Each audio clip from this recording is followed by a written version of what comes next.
At Axiros, we never intended to develop just the best device management system available in the market. We understood that device management is part of a bigger picture, where people and their electronic equipment build one coupled environment. Our architecture allows to have this coupling direct and not separated, like in many other solutions. That in turn is key to create truly unique product offerings for our customers on top of their assets. In the last decade, we helped shape the industry regarding how effective and convenient subscribers get access to their services. In essence, all our innovations are based on one design principle. Any signal reaching our platform, be it from the field or from systems in the core network, can be processed, having the full picture directly at hand.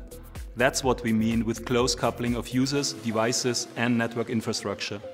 Traditional telco infrastructure, where field interaction is decoupled from the business process layer, is already reaching scalability limits, and we are just at the beginning. The next big thing after social networks for humans is social networks, including also their electronic infrastructure, the Internet of Things.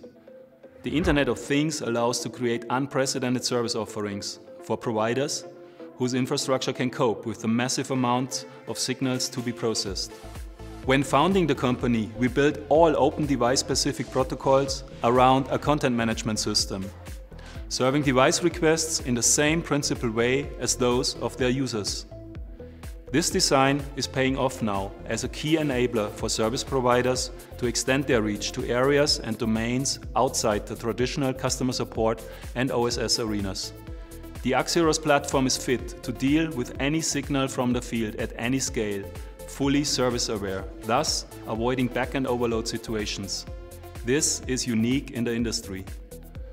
Axis is truly a service delivery platform for the Internet of Things.